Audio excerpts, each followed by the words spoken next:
हरे कृष्णा मेरे प्यारे दोस्तों, कैसे हैं आप सब। दोस्तों, हम सबको भगवान विष्णु के दो प्यारे द्वारपाल जय और विजय की कहानी थोड़ा बहुत पता ही है।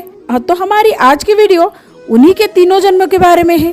कैसे उन लोगों ने सनकादिक मुनि का अपमान किया था, उन्हें भगवान विष्णु से मिलने से रोका था और इस पे क्रोधित होके मुनियों ने उन्हें श्राप दिया था कि वो लोग 3 जन्मों तक असुर योनि में जन्म लेंगे और स्वयं भगवान के हाथों उनका वध होगा, तब जाकर वो अपने भगवान के परम धाम वापस आ सकते हैं। इसी वजह से जय और विजय ने पहले जन्म में हिरण्याक्ष और हिरण्यकशिपु के रूप में जन्म लिया, जिनका वध भगवान बराहदेव और भगवान नरसिम्हा ने किया था। दूसरे जन्म में रावण और कुंभकर्ण के रूप में, जिनका वध भगवान श्री राम ने किया था। और तीसरे और आखिरी जन्म में वो शिशुपाल और दंतवक्र के रूप में जन्म लिए थे, जिनका वध स्वयं परम भगवान श्री कृष्ण के हाथों हुआ था। तो आइए बात करते हैं उनके तीसरा जन्म यानी कि शिशुपाल और दंतवक्र के बारे में। कैसी थी उनकी जीवन, कैसी हुई थी उनकी वध, हमारी आज की वीडियो इसी बारे में है। तो देर न करते हुए चलते हैं हमारी कहानी की तरफ। सबसे पहले हम बात करेंगे शिशुपाल के बारे में। शिशुपाल रिश्ते में भगवान श्री कृष्ण का बुआ का बेटा यानी कि उनका भाई लगता था। श्री कृष्ण ने ये प्रण किया था, मैं शिशुपाल का 100 गलतियों को क्षमा करूंगा, अर्थात उसे सुधरने के लिए 100 मौके दूंगा। लेकिन उन्होंने ये प्रण क्यों किया था, आइए पहले इस बारे में जानते हैं। जब शिशुपाल का जन्म हुआ तब उसके 3 नेत्र और 4 भुजाएं थी। वो गधे की तरह रो रहा था। उसके माता पिता घबराकर उसका परित्याग कर देना चाहते थे, लेकिन तभी आकाशवाणी हुई कि ये बालक बहुत वीर होगा तथा उसकी मृत्यु का कारण वही व्यक्ति होगा जिसके गोद में जाने पर यह बालक अपना तीसरा नेत्र और 2 भुजाओं का परित्याग कर देगा। अतः आप लोग इसका परित्याग ना करें। इस आकाशवाणी और उसके जन्म के विषय में जानकर कई राजा कई ब्राह्मण उसे देखने आए। शिशुपाल के पिता ने बारी बारी से सभी वीर राजाओं के और सभी ब्राह्मणों के गोद में बालक शिशुपाल को दिया, पर किसी के भी गोद में आकर उसका वो रूप परिवर्तित नहीं हुआ। अंत में शिशुपाल के ममेरे भाई श्री कृष्ण आए और उन्होंने छोटे से शिशुपाल को अपनी गोद में उठा लिया। श्री कृष्ण की गोद में उठाते ही उसकी दोनों भुजाएं पृथ्वी पर गिर गई और उसका तीसरा नेत्र उसके ललाट में ही विलीन हो गया। इस पर बालक की माता दुखी होकर श्री कृष्ण से उसकी प्राणों की रक्षा की मांग की। अब भगवान श्री कृष्ण तो है परम दयालु, तो उन्होंने कहा कि मैं इसका 100 अपराध क्षमा करने का वचन देता हूँ।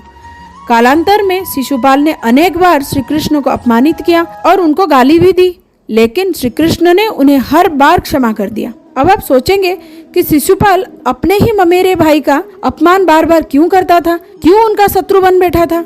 क्योंकि शिशुपाल देवी रुक्मिणी से विवाह करना चाहता था।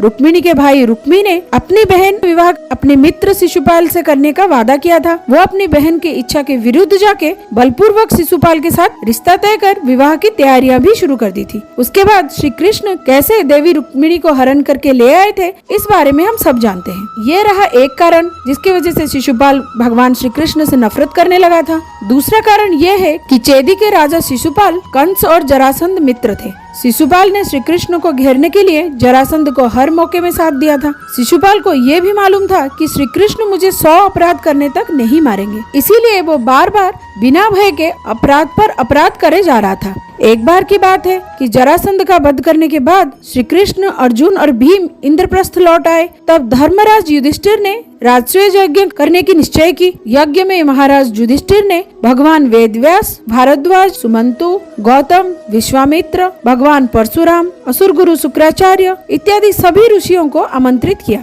इनके अलावा सभी देशों के राजाधिराज को भी बुलाया गया। यज्ञ पूजा के बाद यज्ञ की शुरुआत के लिए समस्त सभासदों में इस विषय पर विचार होने लगा कि सबसे पहले किसका पूजा किया जाए। तब सहदेव जी उठते हैं और बोलते हैं कि श्री कृष्ण ही सभी देवों का देव है, जिन्हें ब्रह्मा और शंकर भी पूजते हैं, उन्हीं का सबसे पहले पूजा किया जाना चाहिए। पांडुपुत्र सहदेव की वचन सुनकर सभी ने उनके कथन की प्रशंसा की। भीष्म पितामह ने स्वयं अनुमोदन करते हुए सहदेव को समर्थन किया। तब धर्मराज युधिष्ठिर ने शास्त्रोक्त विधि से भगवान श्री कृष्ण का पूजन आरंभ किया। इस कार्य से चेदीराज शिशुपाल अपने आसन से उठ खड़ा हुआ और बोला, हे सभासदों, मुझे ऐसा प्रतीत हो रहा है कि कालवश सभी की मति मारी गई है। क्या इस बालक सहदेव से अधिक बुद्धिमान व्यक्ति इस सभा में नहीं है, जो इस बालक की हाँ में हाँ मिलाकर अयोग्य व्यक्ति का पूजा स्वीकार कर ली गई है? क्या इस कृष्ण से आयु, बल और बुद्धि में और कोई भी बड़ा नहीं है? क्या इस गाय चराने वाले ग्वाले के समान कोई और यहाँ नहीं है? क्या गीदड़ सिंह का भाग प्राप्त कर सकता है? ना तो इसका कोई कुल है, ना ही जाति, ना ही इसका कोई वर्ण है। ये तो जरासंध के डर से मथुरा त्याग कर समुद्र में जा छिपा था। भला ये किस प्रकार अग्र पूजा पाने की अधिकारी है? इस प्रकार शिशुपाल भगवान श्री कृष्ण को अपमानित कर गाली देने लगा। ये सुनकर शिशुपाल को मार डालने के लिए पांडव,